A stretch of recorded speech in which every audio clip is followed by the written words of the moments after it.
Good morning, children. It's nice to know that we are together in the beginning of a very beautiful week. And I am so excited to share with you some awesome books that I have read for this very first episode of our book talk. These books contain a moral lesson and at the same time are enjoyable to read. So without further ado, let me welcome you to our very first episode of BSCS Library and Media Center Book Talk. Number 1 on the list is the book entitled The Carrot Seed by Ruth Krauss. I will be reading it aloud, and together with me, please also read with your mind. Alright? So let's begin. The Carrot Seed. It's written by Ruth Krauss and illustrated by Crockett Johnson. A little boy planted a carrot seed. His mother said, "I'm afraid it won't come up." His father also said, "I'm afraid it won't come up." And his big brother said, "It won't come up."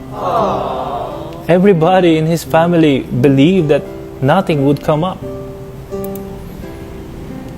Every day, the little boy pulled up the weeds around the seed and sprinkled the ground with water. So he does it in order to make sure that the carrot will be healthy. Alright, so let's continue. But nothing came up. And nothing came up. Everyone kept saying it wouldn't come up. Oh, so the boy must be lonely now. He doesn't find any support from his family members. What would you feel if you experienced the way the boy did? Alright, let's continue. But he still pulled up the weeds around it every day and sprinkled the ground with water. And then one day, there is something seems to be popping out from the soil. Can you guess what is it? Alright. A carrot came up. Just as the little boy had known it would be. And that's the end of our story, The Carrot Seed. The carrot, as you can see, grew even bigger and taller than the boy. What a very fascinating story we have just read. The Carrot Seed by Ruth Krauss. Now I would like to ask you, dear students, what do you think of the story? What are your thoughts about it? And what do you think is the moral lesson of the story? Children, I will be happy if you type in your thoughts down in the comment section together with your grade and section. I will be reading them later. And on the next book talk, I will flash the most beautiful answer on the screen and shout it out together with your name. Alright? I hope you find this book meaningful. And just as the little boy in the story did, just believe in yourself and everything that you believe you will achieve. And everything will follow. You will eventually achieve them, even if no one believes. Alright, so thank you for listening, and I think we can now move on to our next book entitled A Pocket Full of Kisses.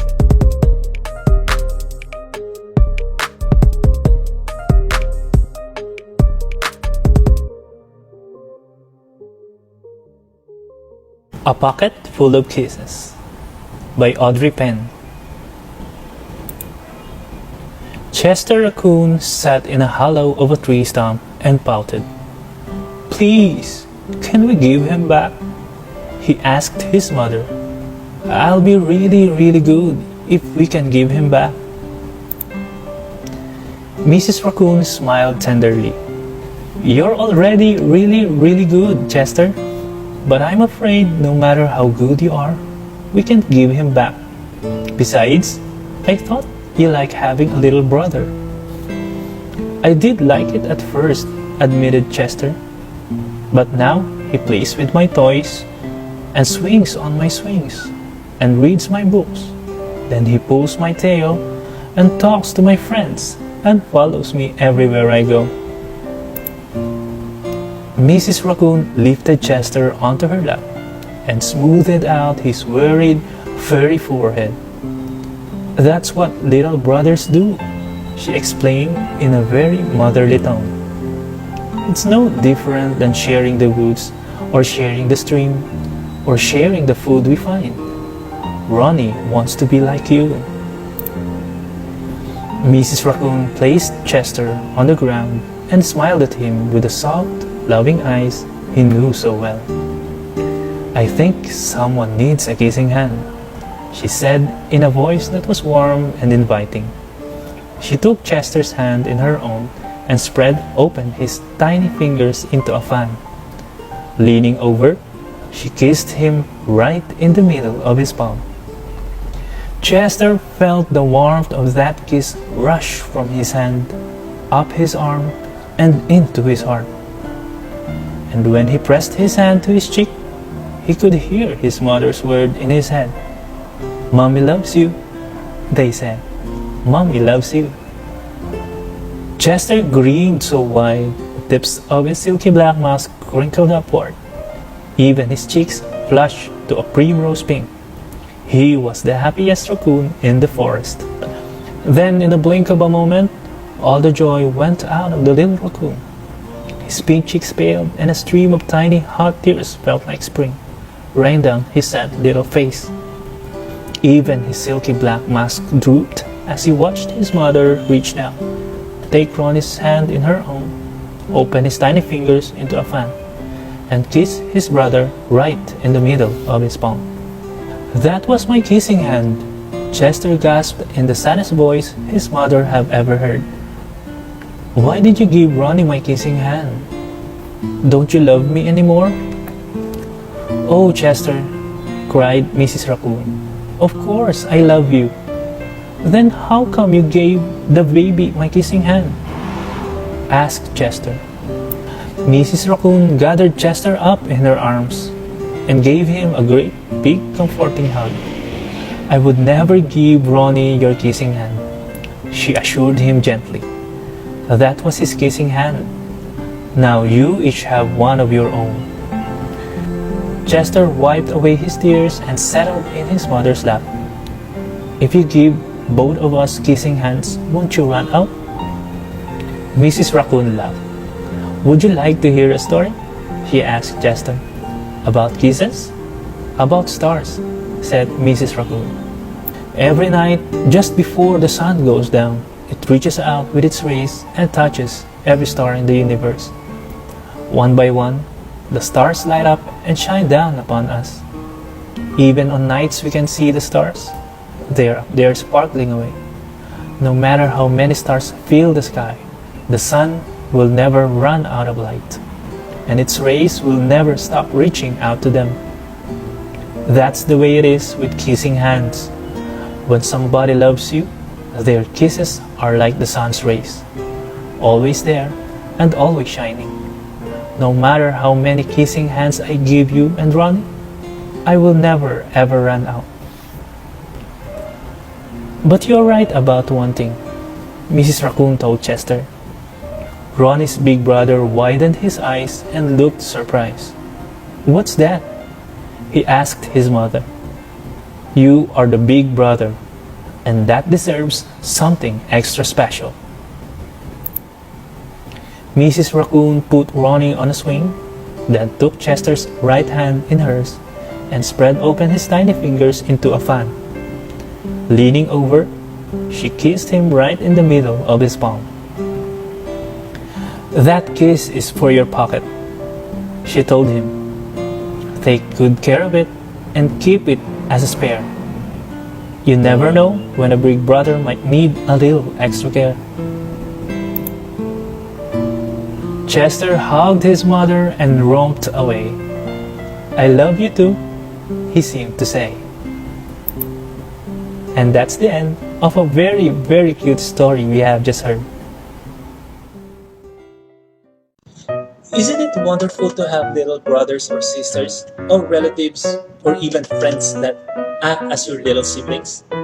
They're so cute, and they like to imitate everything that we say and do. That is why we have to be good to them. We have to be a good role model to them. We have to be generous in giving them the love and attention that they need. Help and guide them when they need to. Guide them as much as you can, even when it comes to school-related activities. Instead of being jealous, love them wholeheartedly. And for sure, they will love you back. Did you find this book wonderful? Please let me know your thoughts down in the comment section. And let's see who's going to be shouted out together with their most beautiful comment on the next episode of Book Talk. What will you do if you discover that you have a disease and your days are numbered? Will you cry and be hopeless? Will you fly to places and travel with your loved ones? Will you spend your remaining time eating your favorite food? Are you going to spend your money for material things? Are you going to be faithful and religious? Or cherish the moment with your loved ones and friends and share to the world what a dying person can do to inspire the living ones as they go on with their lives?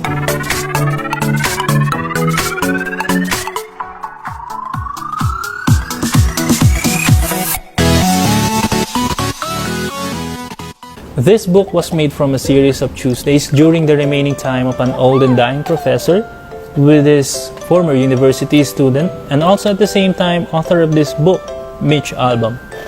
I discovered this book many years ago since I was still in college, but wasn't able to finish it until such time that I asked my best friend what is the perfect book to fit with Teacher's Month and also at the same time be the main content of our book talk. She recommended me this book entitled Tuesdays with Maureen. And then thereafter, I realized that it's gonna be perfect for the book talk. So I immediately pulled it out from the library shelf and read it. It really made me cry a lot and made me inspired because everything in this book is such a wonderful piece. You will be able to learn many life lessons as you read this book. So to end this book talk, I would like you to watch this video and please appreciate its contents.